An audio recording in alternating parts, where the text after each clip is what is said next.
दोस्तों welcome all. हाँ दोस्तों, MPNHM staff nurse and ANM का रीजनिंग का पार्ट जो हम कवर कर रहे थे वो हमने कंप्लीट किया।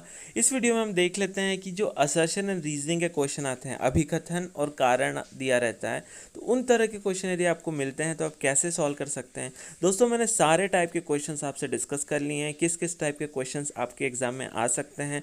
ये मैंने कहाँ से निकाला, ये मैंने प्रीवियस एग्जाम्स में जो नर्सिंग के एग्जाम्स हुए हैं उसमें जो क्वेश्चन आए हुए हैं वहाँ से मैंने पिक किया, ताकि आपको एक आइडिया लग जाए। कोई भी रीजनिंग का क्वेश्चन आए तो आपको नया ना लगे, आपको उसको कैसे सॉल्व करना है उसका तरीका पता रहेगा तो आप अच्छे से सॉल्व कर लेंगे। तो दोस्तों आप सारे वीडियोस को एक बार रिवाइज कर लेंगे तो आपसे का अच्छा प्रिपरेशन हो जाएगा। आपके पास 5 से 6 दिन का और टाइम है दोस्तों, अपने प्रिपरेशन जारी रखें। यदि चैनल पर नए तो चैनल को लाइक करें, शेयर करें, सब्सक्राइब करें एंड बेल आइकन दबाएं ताकि आगे की अपडेट्स आपको मिलती रहे। दोस्तों हमारी जर्नी को आगे बढ़ाते हैं। जो आपका रीजनिंग का पार्ट है उसमें एक तरह के क्वेश्चन आते हैं जिसे बोलते हैं हम assertion and reasoning. Assertion and reasoning इसमें क्या होता है दोस्तों, आपको एक असर्शन, एक सेंटेंस दिया, अभिकथन दिया होता है और उसका एक कारण दिया होता है। तो यदि अभिकथन का कारण सही है तो आपको बोलना है कि both A and R are true and R is the correct explanation of A। मतलब A एंड R दोनों सत्य है और R A की सही व्याख्या करता है। यदि व्याख्या सही नहीं करता बट दोनों सेंटेंस सही है तो बी वाला चूज करना है। Both A and R are true but R is not the correct explain of A. और यदि ए ट्रू है और आर गलत है तो थर्ड चूज करना है। ए गलत है एंड आर ट्रू है तो फोर्थ चूज करना है। और यदि दोनों गलत है तो फिफ्थ चूज करना है। आपको ऐसे 5 ऑप्शंस रहेंगे, 4 भी हो सकते हैं, कोई एक ऑप्शन में स्किप कर सकते हैं। नेक्स्ट दोस्तों देख लेते हैं कैसे क्वेश्चन उसमें आपको आ सकते हैं। फर्स्ट क्वेश्चन आता है आपको, फर्स्ट क्वेश्चन है हमारे पास, जब बिजली गिरती है तो फ्लैश दिखाई देने के कुछ देर बाद ध्वनि सुनाई देती है। When lightning strikes, the sound is heard a little after the flash is seen. जब बिजली चमकती है तो मतलब उसका जो लाइट है वो पहले दिख जाता है और आवाज़ गर्जना जो होती है वो बाद में होती है। इसका रीज़न क्या है?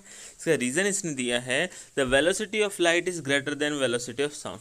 जो गति है किसकी, साउंड की, वो कम है लाइट से, क्योंकि लाइट की वेलोसिटी तो 3 × 10⁸ मीटर पर सेकेंड है और साउंड की गति तो 354 अराउंड मीटर पर सेकेंड।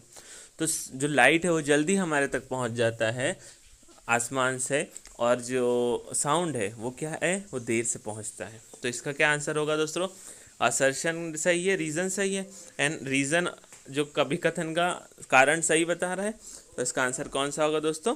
इसका आंसर फर्स्ट वाला आंसर हो जाएगा। आई बात समझ में? कैसे करना है क्वेश्चन आपको समझ आए? ठीक है। सेकंड क्वेश्चन देख लेते हैं। A ship rises as it enters the sea from river. एक जहाज नदी से समुद्र में प्रवेश करते समय ऊपर उठता है। ठीक है। अब the density of sea water is higher as compare to the river water. अब वो बोल रहा है कि रिवर सी वाटर की जो है डेंसिटी वो ज़्यादा है रिवर वाटर से, मतलब समुद्र के पानी का घनत्व नदी के पानी की तुलना में अधिक होता है।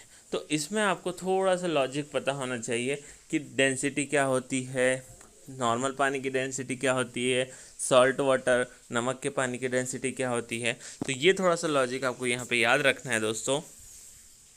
अब जैसे हमको क्लियरली पता है दोस्तों कि जो समुद्र का पानी होता है उसमें क्या होता है, नमक होता है। नमक यदि एक्स्ट्रा डिजॉल्व कर दिया तो उसका घनत्व, तो उसकी डेंसिटी बढ़ जाएगी। तो पहला ऑप्शन सही है, असर्शन सही है। अब जो होता है, असर्शन बोला है उसने कि समुद्र में जब शिप जाती है रिवर से तो वो ऊपर उठती है। उसका रीज़न है उस पर ज़्यादा बायोंस फोर्स लगता है। ठीक है। तो अभिकथन भी सही है, उसका कारण भी सही है। इसका आंसर क्या हो जाएगा? ए। अभिकथन सही है, कारण सही है and R is correct explanation of A. Next दोस्तों देख लेते हैं। Indian president is the head of state. Indian president भारतीय राष्ट्रपति राज्य का प्रमुख होता है। हाँ सही है।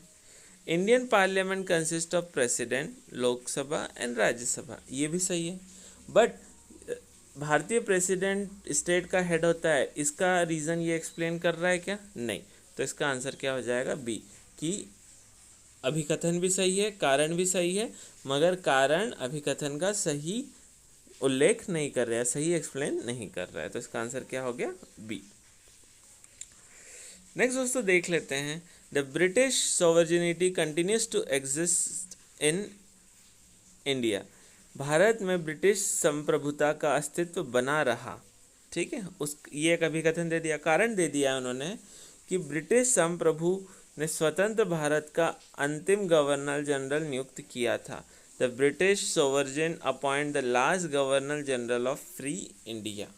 ठीक है, तो यहाँ पे हमारे पास दिए कि द ब्रिटिश, भारत में ब्रिटिश संप्रभुता का अस्तित्व बना रहा, एक तो दे दिया कि बना रहा, और उसका कारण ये बता रहा है कि ब्रिटिश संप्रभु ने स्वतंत्र भारत का अंतिम गवर्नर नियुक्त किया। तो दोस्तों उन्होंने ये कारण दे दिया है कि जो अंतिम गवर्नर भी किसने, ब्रिटिश संप्रभुता ने, ब्रिटिश सॉवरेन ने नियुक्त किया, इसलिए ब्रिटिश सॉवरेनिटी कंटिन्यू है, एग्जिस्ट था।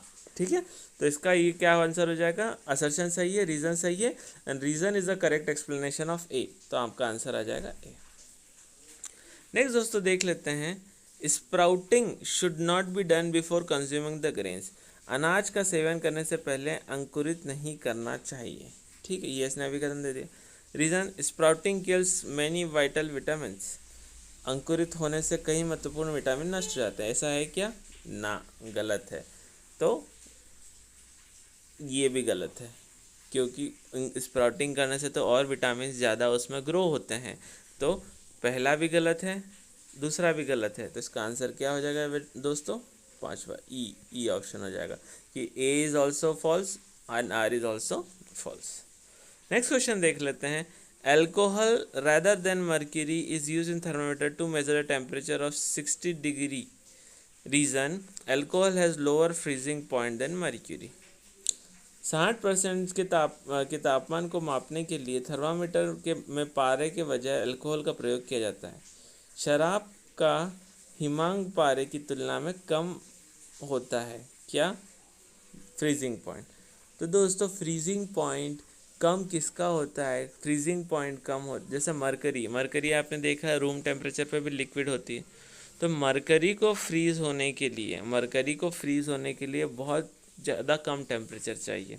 ठीक, तो ये आंसर, रीज़न तो गलत हो गया, बट ये सही है कि 60 डिग्री से ज़्यादा टेम्परेचर मेज़र करने के लिए अल्कोहल का प्रयोग किया जाता है, किसके बजाय? मरकरी के। तो दोस्तों ये असर्शन एंड रीज़न के क्वेश्चंस हमने देखे। ये आपको मैं मैक्सिमम चीज़ें आपको कवर करवाने की कोशिश कर रहा हूँ, ताकि कोई भी टाइप का क्वेश्चन आ जाए आपको नया ना लगे, आपको एटलीस्ट एक आइडिया रहे कि कैसे क्वेश्चंस करना है, कैसे इस क्वेश्चन का आंसर देना है। तो ऐसे ही मैंने ये असर्शन रीज़न बताया। आपको जो भी 30% सिलेबस में आने का एक्सपेक्टेड है previous year exam, nursing exam में जो क्वेश्चन आए हैं reasoning, current affair and GK से, तो वो मैंने आपको करवाने की कोशिश की है। दोस्तों आप इन वीडियोस को एक बार रिवाइज कर लेंगे तो आपके माइंड में एक पिक्चर बनी रहेगी कैसे आप इनको सॉल्व करना है। आप अपना प्रिपरेशन जारी रखें। कुछ भी डाउट आता है तो आप मुझे मैसेज कर सकते हैं इंस्टाग्राम पे। आप इंस्टाग्राम पे फॉलो करके मुझे मैसेज कर सकते हैं, यहाँ पे कमेंट करके मुझे पूछ सकते हैं कुछ भी डाउट है सिलेबस से रिगार्डिंग। ऑल द बेस्ट, अपनी प्रिपरेशन जारी रखें दोस्तों, आप कर सकते हैं एंड आप कर लेंगे। आपके पास 6 से 7 दिन का समय और है, आप अपनी प्रिपरेशन अच्छे से कंप्लीट कर लें।